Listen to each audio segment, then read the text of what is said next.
All right, Chelsea fans, welcome back to another episode. That's right, of the London is Blue podcast. Hopefully, your favorite Chelsea podcast out there, and a part of the Men in Blazers Media Network. Dan, one of your hosts here, and my friend Sam, CFC Central, your friend Sam, CFC Central, here as well to break down Chelsea's weekend fixture against Manchester United, away to Old Trafford, a place that has definitely been their theater of dreams, playing us over the last decade plus, because it has been since 2013 since Chelsea have won away. And boy, oh boy, it would be a phenomenal time, a wonderful time after the draw against Brentford, after the loss in the Champions League to Bayern Munich, for Chelsea to just get a win away at Old Trafford.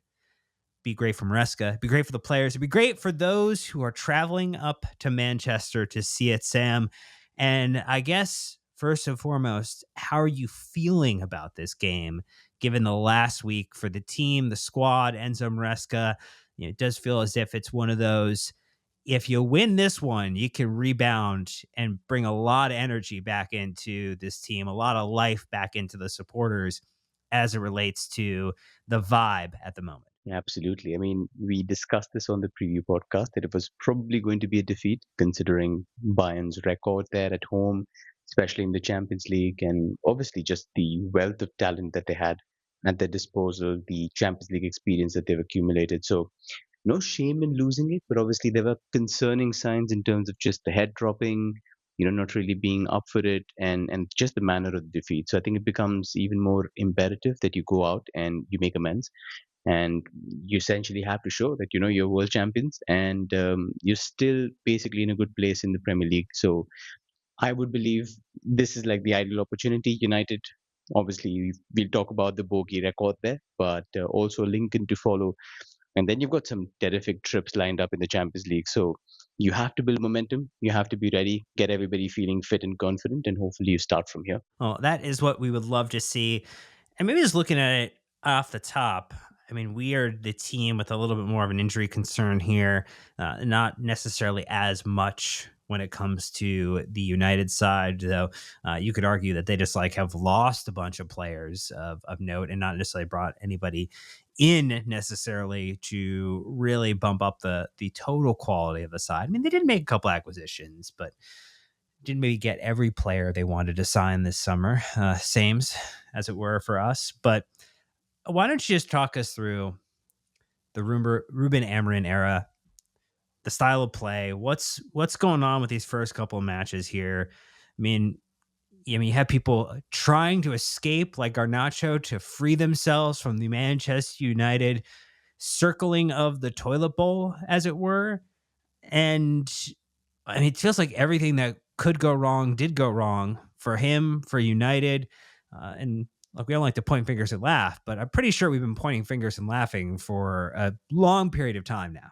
I mean, I feel a little sad for him, I would say, because he's a pretty good manager, but you go at United and it's a bit like PSG was back in the day, where you just went there for your career to die. And lots of good managers, including Thomas Tuchel, went there, tried to do good work and got chewed out by multiple things inside the club, outside. And I would say United is pretty much, at a similar juncture. Just we know what the billionaire at the top is trying to do, the fan discontent that is there, performances on the pitch, players are overpaid, don't want to be there. But yeah, if you just look at the numbers, then it's yeah, it was quite shocking to just cast the rule over that and say, wow, like the worst win percentage of any permanent Manchester United manager since World War II, and that's 25.8%, which tells its own story. I would say he's regularly come under fire for not just his tactical inflexibility, but just bizarre messages that he keeps dropping in press conferences, saying that he's willing to walk. He's not the person to blame. Sort of sending out signals that you don't want your managers to do. But I think he's in a really tough space, and very young manager. Obviously, he's just got one really really good managerial stint under his belt, and I would say things looked a little bright at the start of the season. They came on game week 1, and they outshot Arsenal 22-9. Looked defensively very good. Then they've got new signings in Cunha and Mbeumo. They came in, sparkled up front, Probably were very unlucky to lose against Arsenal 1-0, but I think that just set up the stage. And then Grimsby happened, and then a 3-0 loss to City happened. So the pressure was back on, and I think that's where they are. It's just, yeah, it's just the way that it is for Manchester United. Elation followed by absolute dumps, and hopefully we can make full advantage of the latter. And then, I mean, just kind of thinking about how he is using the squad, putting it together. I mean, the set of results here, and I know you kind of just walked through them here, but I'm wondering how how much this is like a kind of like sliding door type of moment here. I mean, the Grimsby Town one, could have easily gone United's way, and like that would have changed a little bit of the scope of their season. I mean, the Arsenal results, like on the bounce, like opening weekend of the season, losing to Arsenal, but Arsenal only really being able to get one goal across the line. Like they had nine, I mean, they only had 3 shots on target, and one of them ended up being a goal. The United team had 22 shots on target, or sorry, 22 shots, 7 on target. So like you could argue that like they came to play, and it is maybe just a little bit of an oversell. I mean, again, there's so few points in the league at this point in time, but they sit 14th in the table, 4 total points, 1 win, 1 draw, 2 losses, a -3 goal difference. They could very easily have drawn/won that Arsenal game, and they could have potentially. I don't think they would have beaten City, as it were, but they probably could have won their game against Grimsby Town, and they'd be having a very different dialogue about how decent to good the start of the season was for them. I think with the sample size that we have right now, you obviously have to be a little cautious with the numbers, with what the results say, because it can easily swing either way. We did that last season where we started like a house on fire, and then 3 months, 4-month period where we were absolutely horrible to watch, and lots of injuries, and obviously took us down by a couple of notches. So I would say maybe United are at that crossroads moment where it could swing one way or the other. But yeah, just to sort of take a look at what they've been trying to do since last season, because Amorim's now got time, and everybody's now putting that pressure on him, saying it's not like you've just walked into the Premier League. You've had a good amount of time to instill your ideals, your principles of play. Try to get the managers, try to get your players to buy into the manager's philosophy, and that's where we stand. So he's just stuck to it rigidly. He's deployed a 3-4-2-1, and I would say it's not quite unlike the one that Thomas Tuchel used all those years ago. So he has a few unique things, obviously. Amorim, like one of the three centre backs, sometimes steps into the pivot in build up, but largely the intent remains the same. And the back three, you have three centre backs prioritizing defending the box, and you've got those wide centre backs that offer progressive tendencies, either stepping out and carrying it, or otherwise just offering a lot of passes. And one of the key sort of tenets is, if you feel like there's a lot of pressure and you've under the cosh, then you try to go diagonal from the wide centre back to the other flank. And in this system, you've got the wing backs that hold width. So essentially, you're not trying to hit the winger, because in this system, you've got two attacking midfielders, and then you've got wing backs holding width. So, for example, you've got Patrick Dogu, who was apparently a Chelsea fan and was very keen on joining us, but now he's playing, can play both sides on the left and right. He's often a target for diagonals hit from the centre back. So you'll often watch Delict, going over the top. You can also see a couple of other balls to the other side. Dalot is also quite an athletic wing back. Mazraoui on the right side also offers a good amount of thrust. But Dogu is somebody who's given a lot of freedom to push into the attacking third. A couple of times, I think against Arsenal, it was that one of the diagonals found him behind the last line, and he just tries to be a battering ram up there. He offers a little bit of wing threat, has a good cross on him, has a good shot on him as well. So obviously he's two-footed, so he can offer a little bit of passing, crossing from deep. And Mazraoui and Dalot on the other side will offer a lot of overlapping, offer a lot of wide crossing. And last season, United sort of struggled with that because they didn't have like a really good aerial threat. Hoyland's numbers were sort of really bad at Atlanta and didn't really climb up at United. So this time they've tried to rectify it by getting a couple of guys who are good in the air. But the wing backs will offer a lot of threat in the defensive system. So you've got CBs who will just not try to take any risks, will focus on defending, and then you've got wing backs who will focus primarily on attacking. Well, let's get into a little bit more of how they're playing and potentially some of their strengths, but we will do that after our first ad break. So stay tuned and be right back. So why don't we switch gears then or advance a little bit further forward down the pitch and talk about the center back pairing? I think obviously Bruno Fernandes has been a absolute mainstay in that midfield now for quite some time. But you have the Casemiro and Ugarte combination in terms of how it actually ends up working from a defensive bounce for it. How have you seen that performing so far? And, what does that then kind of do for like the attacking mids or kind of the way that like then that puts into the attack? Yeah, it's quite interesting because he did utilize something of the sort in Sporting, where he had Pedro Gonçalves, who's one of my favorite players to watch, and just a real live wire talent. Was very good at AMs, but for some reason, sometimes he would drop him into central midfield.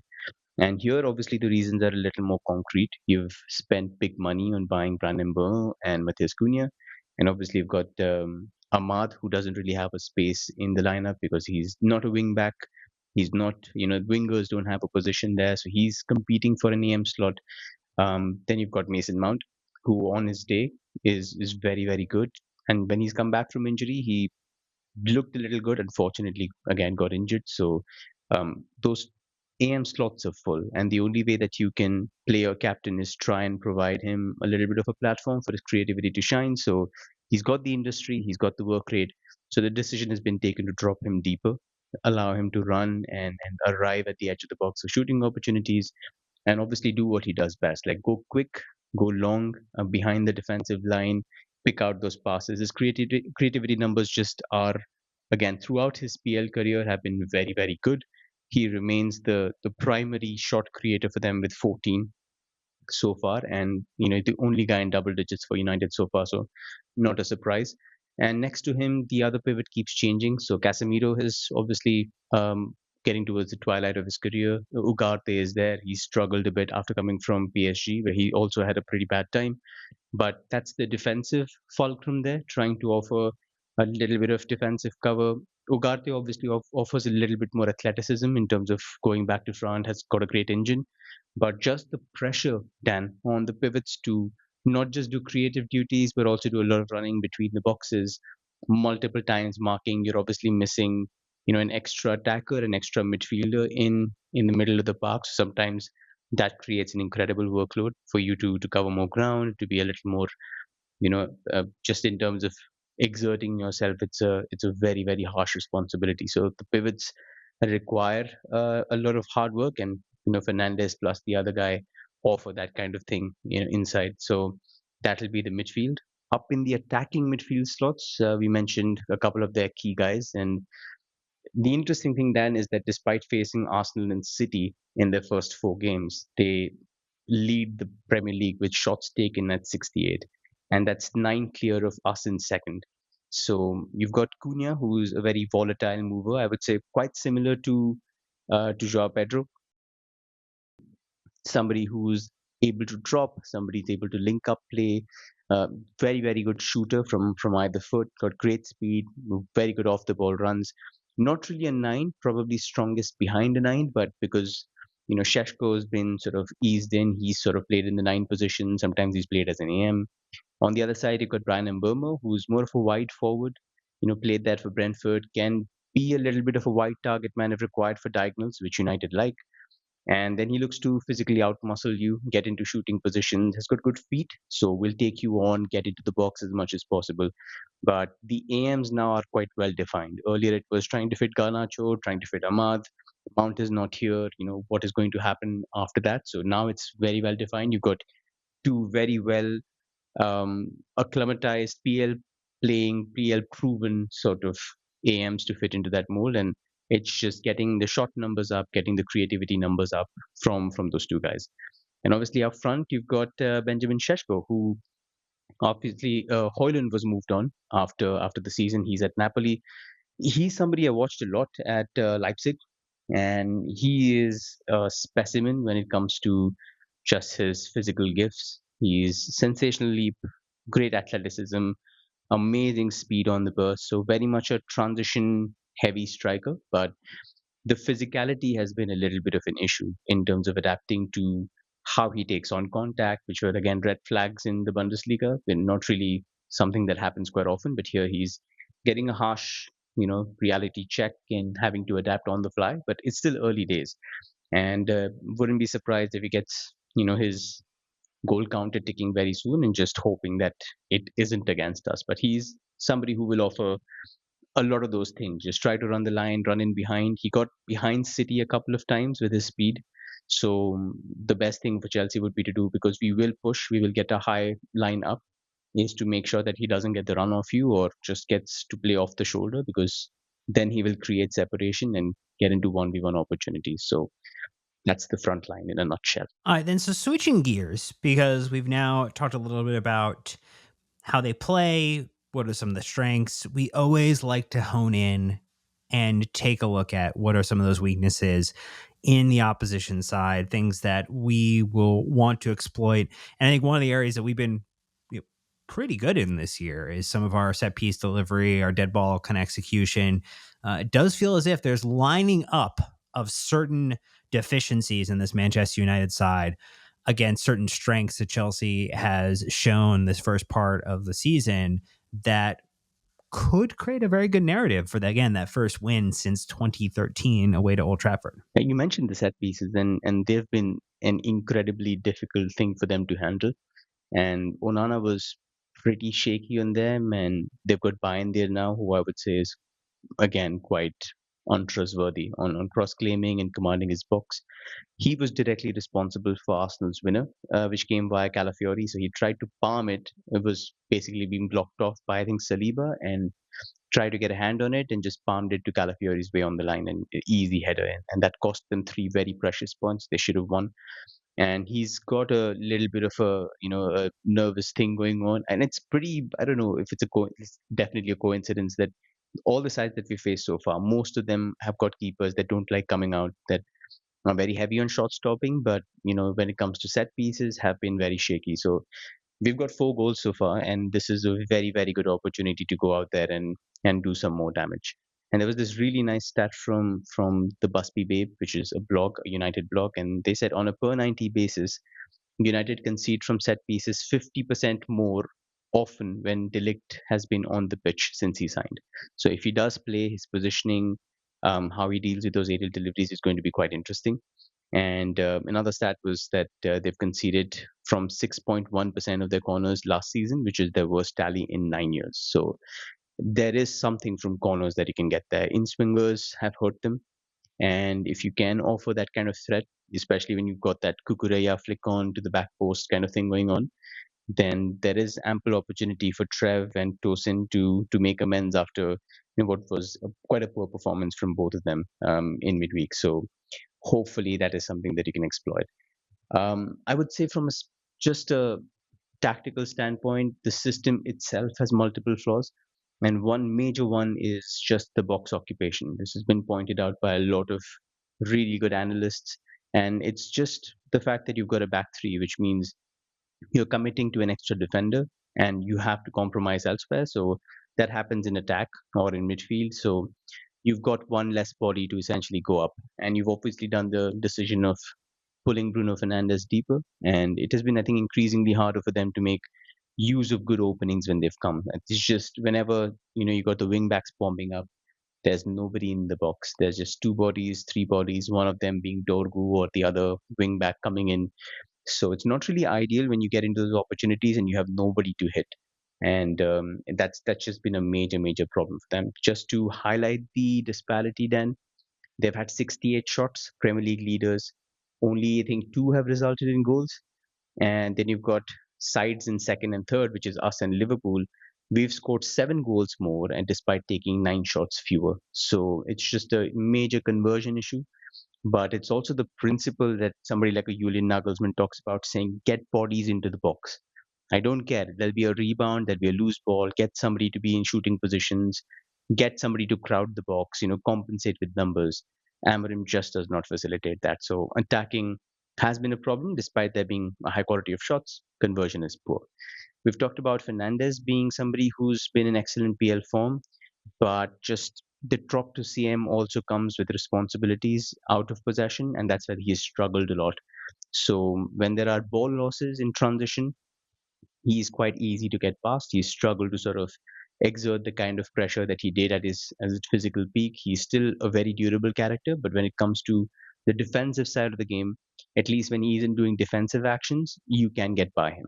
And most of the times the pivot is very skewed. So you'll see Ugarte in one place and then you'll see like Fernandez in a completely different space. Sometimes you'll see both of them bunched together and try to push, and there's so much space in behind. And the key thing, even City exploited this, Arsenal have exploited this.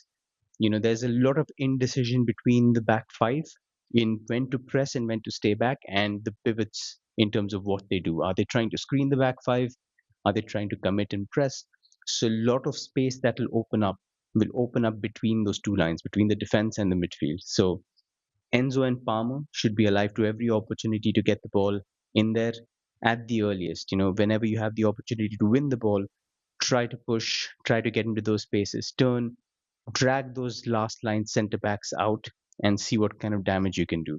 Tihani Reinders was superb for Manchester City, caused a lot of trouble to them just by taking up positions there.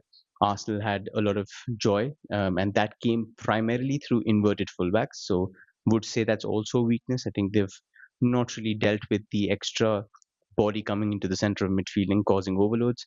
Calafiori was doing that for Arsenal, and then O'Reilly did the same from the left-hand side for Manchester City. And United's back three just couldn't cope. They had to get one person to push on the fullback, and it was helter-skelter. And Haaland, for example, whichever fullback was pushing up, whichever centre back was pushing up to try and block, he would try to make runs in behind and essentially get 1v1 if he could. So try to get that a little bit. I think Kukureya would be a great fit for that role. If you've got somebody like an Achimpong coming in to rotate, or if you've got like Reece James, for example, at the right back slot, then maybe push him in as a third centre back and get Kukureya to play that left attacking midfield role, get him into midfield if possible a little bit, and see where that takes you. I think that could disturb Manchester United a little bit. Set pieces, obviously, we've gone through.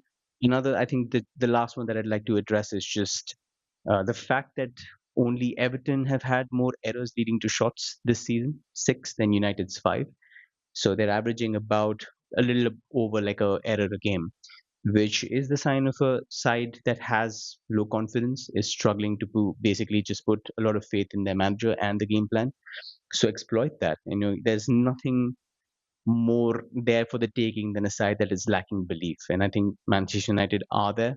I think the Old Trafford curse is there, but you have to go out there and make amends. Like I keep saying that, but you have to make amends for what you did. I think there was just a very meek showing that I mean on some level people were expecting, but we just had to go down fighting, and I think we didn't do that against Bayern. So hopefully in this one you can go seize the initiative because this side is there for the taking. They are dangerous. They are creating more.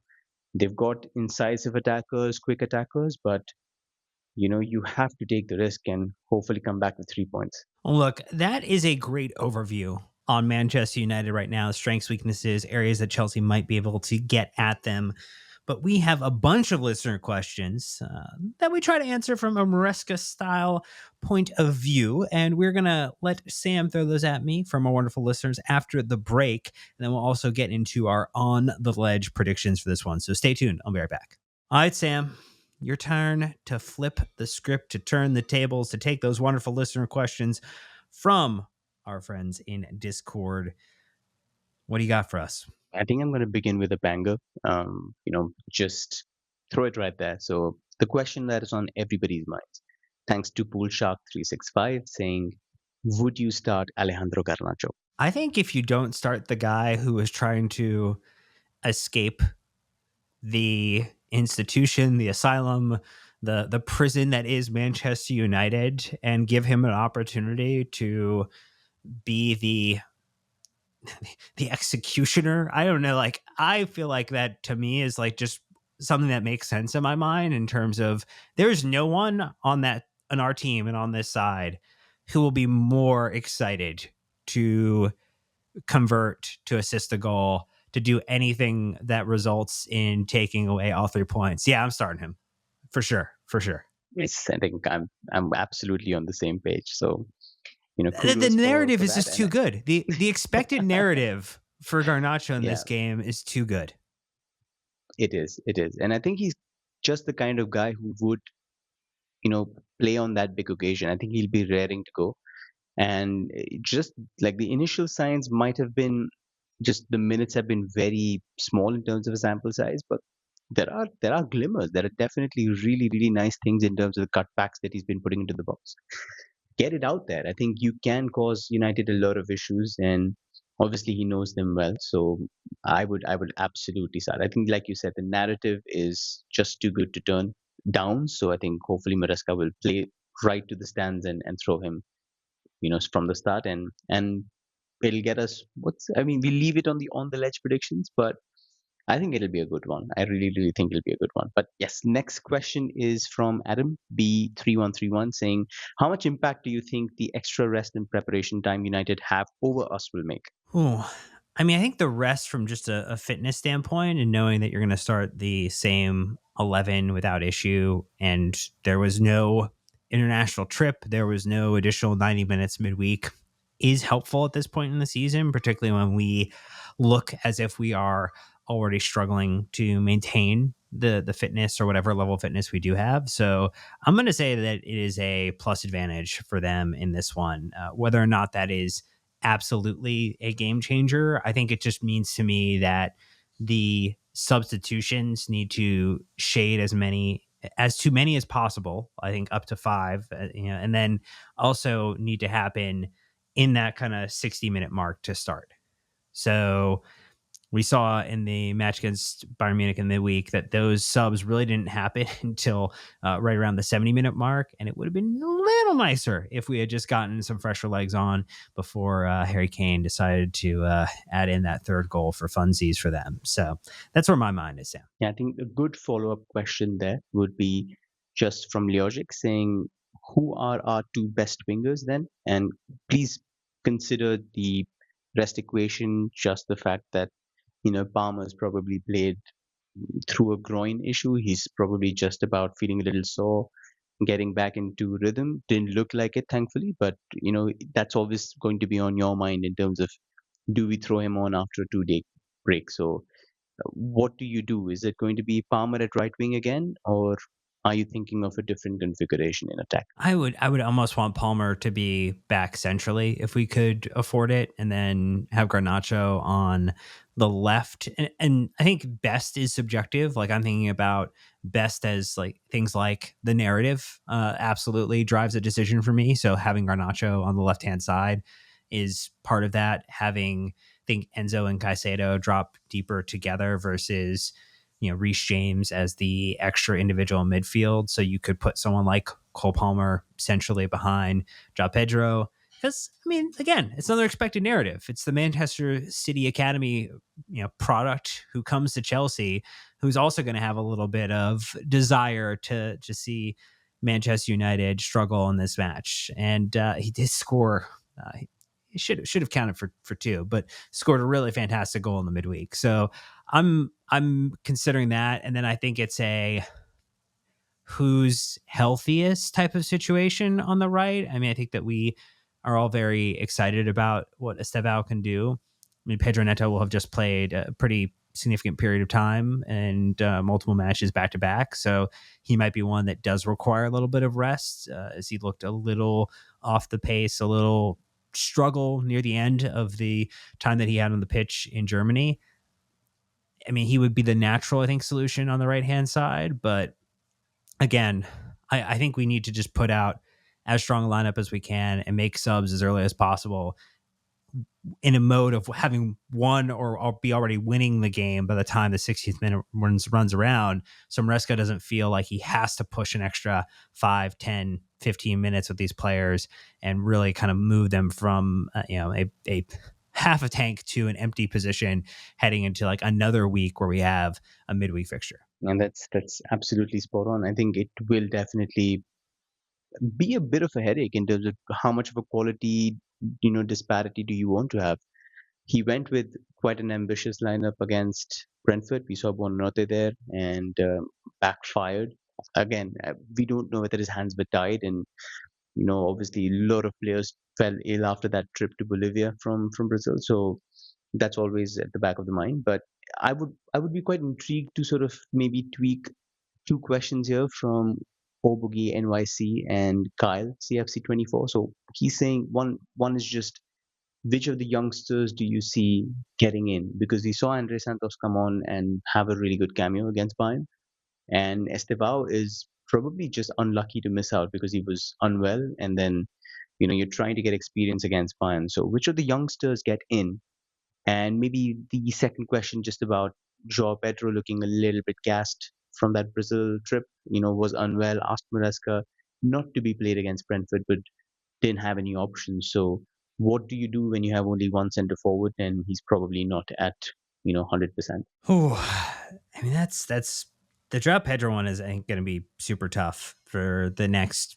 I'm going to say 2 months while we figure out how we can make it across the line to the return of Liam Delap and giving him some opportunities. I think obviously you want to get him a rest against Lincoln City in the midweek, and then you hope then that you can get him potentially in positions where 60, 70 minutes in, in some of these fixtures, you can pull him a little bit early. I mean, you and I had talked about it. There's the idea of could Garnacho play in the nine?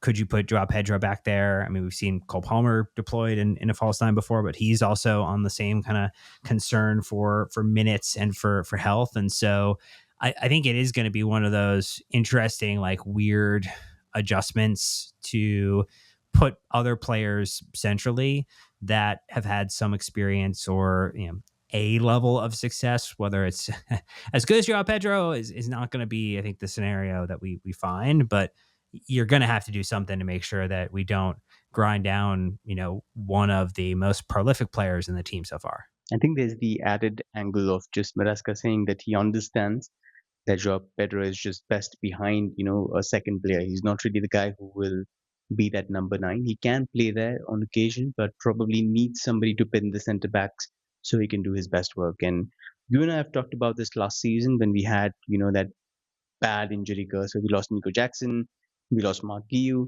and 5 games before we got there, I was very insistent that it should be Pedro Neto. I think if you've got to open up the flank and you've got somebody like an Estevao knocking on the door, then you absolutely have the solution of putting him at right wing, get Palmer in the center, and Garnacho Gittins, depending on who's fit at this moment, gets the left wing.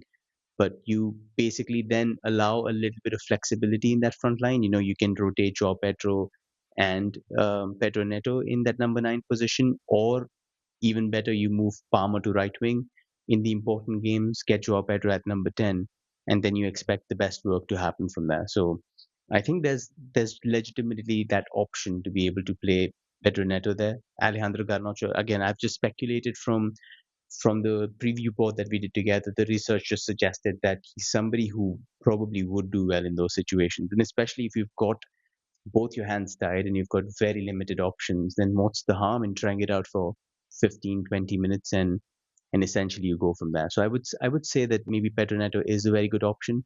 Garnacho could be just the ace in the hole, or could be just a failed experiment, but wouldn't hurt to try, in my opinion. So yeah, I think those are the questions right now, Dan. Would you, do the honors and start off with an on the ledge prediction for us, as well as like the scoreline? Ooh, okay. So I think you brought up the points around defensive errors leading to goal and then also set pieces.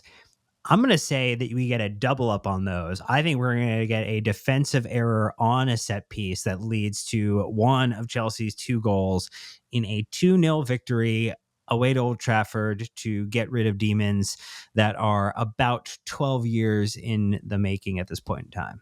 I mean, I would absolutely love that. So yeah, I mean, for me, I would absolutely agree with your prediction there. I would go as far as to say if I could pull out one player, it's going to be Bayern there. So at least an error on a corner or, some kind of a hash when he's passing out. He almost got caught twice by Erling Haaland. So it doesn't really look very comfortable playing out or whatever it is that Amorim wants him to do. So maybe one error from Bayern there would be a nice prediction to make. But if I could make one more, it would probably be a goal or an assist from Kukureya.